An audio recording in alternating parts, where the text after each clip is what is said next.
Je crois que Dieu a un message pour toi. Dieu ne te demande pas de te précipiter. Dieu n'attend pas de toi que tu paniques et que tu te mettes à courir dans tous les sens et que tu sois dans une énergie d'hyperproductivité, etc., qui est basée sur le mental, la performance et la volonté de faire. D'accord ?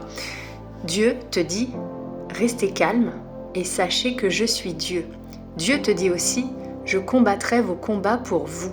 Ça veut dire quoi ? Ça ne veut pas dire que tu dois rester dans ton canapé toute la journée à scroller sur les réseaux sociaux et ne rien faire et attendre que tout arrive tout cuit dans le bec.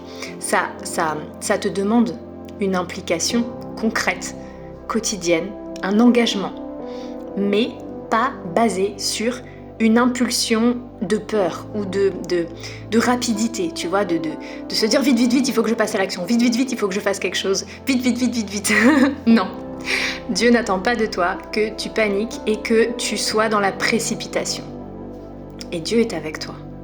Donc, avant chaque action, prends le temps de te recentrer et de demander de l'aide au Seigneur pour t'indiquer le chemin, pour mettre les mots dans ta bouche, pour te montrer la voie, pour t'indiquer le plan, la stratégie, et des fois, il va même t'utiliser pour que tu agisses d'une certaine façon, sans même que tu ne saches ce que tu es en train de faire, sans même que tu te rendes compte de l'implication de tes mots, de tes paroles, de tes actions, de ton engagement, de ton implication. Parce que Dieu utilise ses enfants pour des plans qui sont plus grands qu'eux-mêmes. Il suffit de croire. Dieu te dit, ne crains pas, crois seulement. Laisse-le tenir le plan entre ses mains.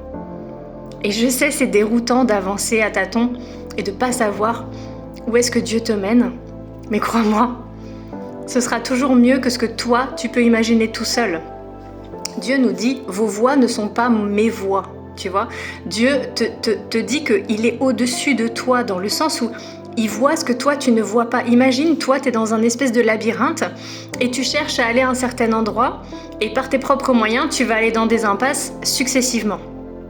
Alors que si tu restes calme, que tu demandes de l'aide à Dieu, il va t'indiquer le chemin.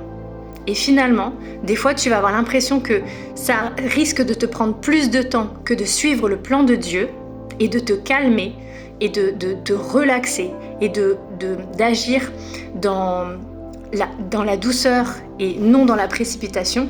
Et finalement, c'est ce qui va te faire gagner du temps.